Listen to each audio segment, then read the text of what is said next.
11월까지 우크라이나 전쟁의 치열한 교전 국면가 끝난다고 볼로디미르 젤렌스키가 말했습니다. 그리고 얼마 전 그의 주요 협상가이자 우크라이나 국가안보 국방위원회 비서인 루스템 우메로프가 미국 대표단뿐만 아니라 유럽인들과도 어떤 비밀스러운 비공개 협상에 다녀온 것을 기억하십니까?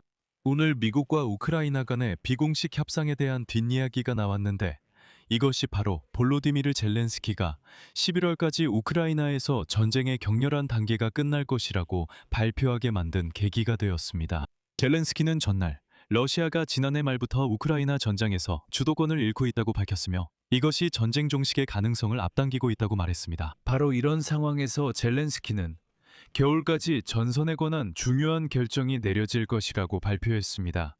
그리고 갑자기 백악관 고위 관리가 이란과의 협상이 실패한 후 도널드 트럼프가 다시 한번 빠른 승리를 추구할 것이라는 발언이 나왔습니다. 그는 빠른 군사적, 외교적 승리를 좋아하지만 현재 그는 국제 무대 전체에서 막다른 길에 몰려 있습니다. 이전에 트럼프 본인과 그의 국무장관 마크 루비오는 우크라이나에 대한 끝없는 협상에 시간을 허비하는 것에 지쳤다고 불평한 바 있습니다.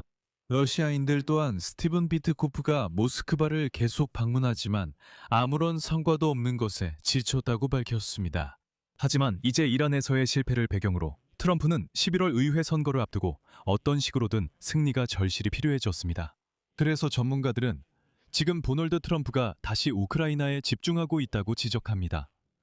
적어도 전선에서의 전투를 중단할 방법을 찾아내어 이를 자신의 개인적인 승리로 내세우려는 것입니다. 트럼프는 시진핑에게 이 문제를 도와달라고 요청하며 그 대가로 타이완 문제 양보를 제안한 것으로 알려졌습니다. 제 이름은 알렉세이 피치입니다. 이 주제에 대해 이야기해봅시다. 하지만 시작하기 전에 이 채널을 구독해주시고 영상에 좋아요를 눌러주시고 이 유튜브 채널을 응원하는 댓글도 남겨주시길 부탁드립니다. 그리고 제 텔레그램 채널 피치뉴스도 구독해주세요. 채널 링크는 영상 설명란에 있습니다. 우크라이나 대통령 블라디미르 젤렌스키는 어제 러시아가 지난해 말부터 우크라이나 전장에서 주도권을 잃었고 이로 인해 전쟁 종식 가능성이 앞당겨졌다고 밝혔습니다. 다음은 그의 인용문입니다. 지금 그들은 우리를 대규모 미사일 공격을 가하기 시작했습니다. 그들이 이렇게 하는 주된 이유는 전장에서 패배하고 있기 때문입니다. 한 달 동안 그들은 같은 기간에 잃은 영토보다 더 많은 영토를 점령하지 못했습니다. 그의 말에 따르면 현재 상황은 평화 협상의 기회를 열어주고 있습니다. 다시 인용하겠습니다. 겨울이 오기 전에 우리는 외교적인 방법, 즉 앉아서 대화할 방법을 찾아야 합니다. 하지만 이것은 권력에 대한 압박에 달려 있습니다. 블라디미르 푸틴에게 말이죠. 그의 사회에 대한 압박, 제재를 통한 압박, 제재를 해제하는 것이 아니라 새로운 제재를 도입하는 것입니다. 이것이 좋고 이것이 외교적인 길입니다. 러시아와의 협상에는 유럽 국가들, 특히 영국, 프랑스, 독일이 참여해야 합니다. 하지만 이를 위해서는 모스크바가 우크라이나와 유럽과의 대화에 준비가 되어 있어야 합니다.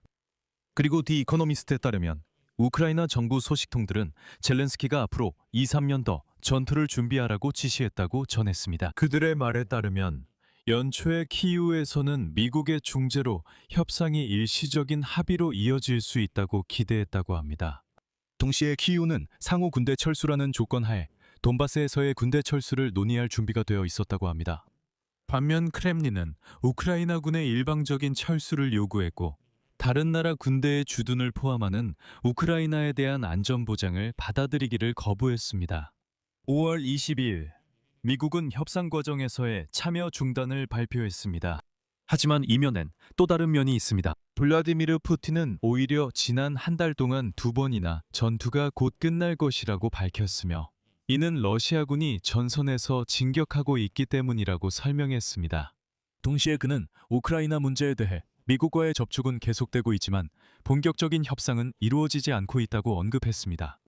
그 전에 미국 국방부 정보국은 우크라이나군이 2023년 이후 처음으로 봉쇄 과정에서 약 400제곱킬로미터의 영토를 해방시키는 데 성공했다고 밝혔습니다.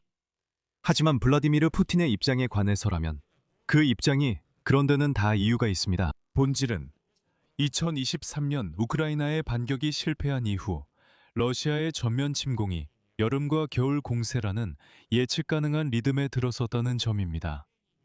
그 사이에는 러시아 부대들이 교대와 재편성을 하는 동안 압박이 약해졌습니다. 겉보기에는 올해, 그러니까 2026년도 특별히 다를 것이 없어 보입니다. 똑같은 경향, 여름과 겨울 공세, 그 사이에는 교대와 재배치 등이 있습니다. 그렇습니다. 하지만 지금처럼 봄에서 여름으로 넘어가는 시점에 우크라이나군은 전선 곳곳에서 러시아의 공격과 침투 시도가 꾸준히 증가하고 있음을 다시 목격하고 있습니다. 그리고 여기서 분명해진 것은 뭔가가 확실히 변했다는 점입니다. 드론 공격과 포격이 계속되고 있지만 러시아군의 전투 효율성은 떨어지고 있습니다. 반면 우크라이나는 2025년에 오히려 여러 여단을 통합해 10개 이상의 군단을 창설했습니다. 이로 인해 신병들의 훈련이 향상되었습니다. 이제 그들을 전투로 이끄는 지휘관들이 직접 훈련을 시키기 때문입니다. 그때 우크라이나군은 보병, 드론, 포병, 장갑차 간의 협력도 개선했습니다. 이러한 종합적인 전술 덕분에 우크라이나군은 교대를 실시하고 쿠펜스크와 굴라이폴레에서 전진할 수 있었으며 러시아군에 비해 최소한의 손실로 이를 달성할 수 있었습니다. 또한 우크라이나의 드론 부대, 즉 무인 시스템 부대는 중거리 타격을 강화하여 전선에서 최대 150km 떨어진 곳에 있는 러시아군의 물류를 파괴했습니다. 이 내용에 대해서는 제가 별도의 방송을 했으니 꼭 가서 시청해 보시기 바랍니다. 거기서 저는 우크라이나군이 점령지 깊숙한 후방에서 러시아군의 물류를 완전히 파괴하는 전술을 어떻게 채택했는지 자세히 설명했습니다. 치밀한 정찰로 인해 러시아군의 보급이 어려워졌고 강력한 돌격을 위해 병력을 집중할 수 있는 기회도 사라졌습니다. 전술적 숙련도와 새로운 개혁 덕분에 우크라이나군은 2024년과 2025년의 침체를 극복할 수 있었습니다. 결국 2026년 첫 몇 달 만에 뚜렷한 순증가세가 나타났습니다. 전투부대에 새로운 인원이 보충되었습니다.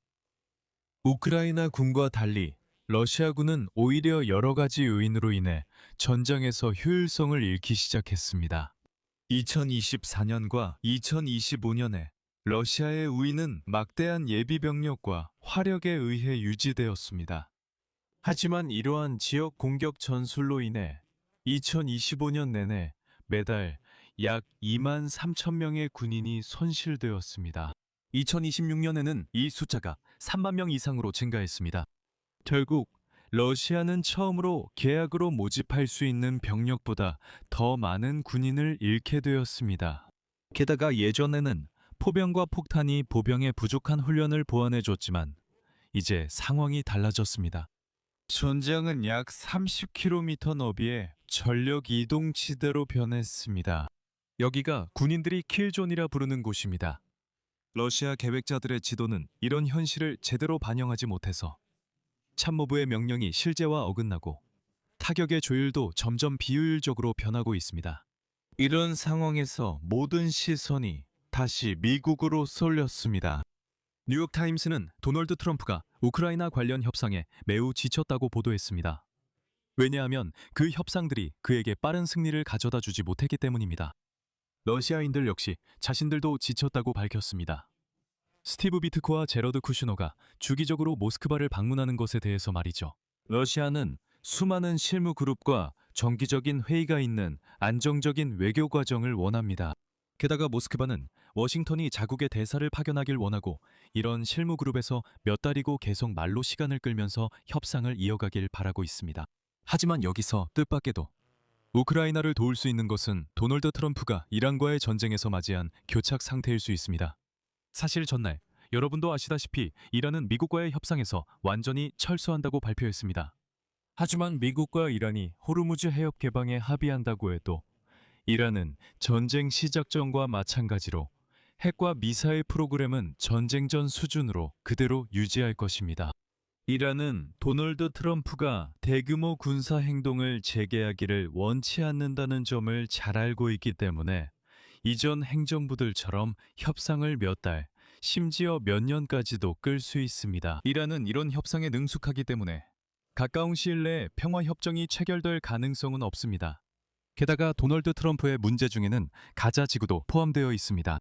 많은 사람들이 이 사실을 잠시 잊고 있었는데 제가 다시 한번 상기시켜드리겠습니다. 미국 대통령은 20개 조항으로 이루어진 평화 계획에 대해 열정적으로 이야기했는데 그 계획은 하마스 무장해제, 국제안정화군 창설, 그리고 궁극적으로 가자 지구를 소련으로 만드는 것으로 시작되었습니다. 그가 직접 표현한 대로 유리로 된 사무실 빌딩과 해변 리조트가 반짝이는 지역으로 말이죠. 하지만 그로부터 8개월이 지났지만 아무것도 달라진 것이 없습니다. 그리고 지금 도널드 트럼프의 참모들 중 점점 더 많은 사람들이 그에게 러시아의 우크라이나 전쟁이 이제 끝낼 때가 됐다고 속삭이고 있습니다. 즉, 모스크바의 분위기가 변했고 전장이 변했으며 우크라이나인들이 최소한 전선을 고정시켰고 러시아의 경제적 문제가 커지고 있으며 특정한 정치적 불만도 커지고 있다는 것입니다. 크렘린 내부에서는 이 모든 것을 어떻게 승리로 포장할 수 있을지에 대한 논의가 이루어지고 있습니다. 그리고 트럼프에게는 11월 중간 선거를 앞두고 어떤 식으로든 승리가 절실히 필요합니다. 바로 그렇기 때문에 트럼프는 이 갈등을 이용해서 우크라이나에서 휴전을 성사시키고 적어도 한 번은 실제로 분쟁을 멈췄다는 것을 보여주려고 할 수 있습니다.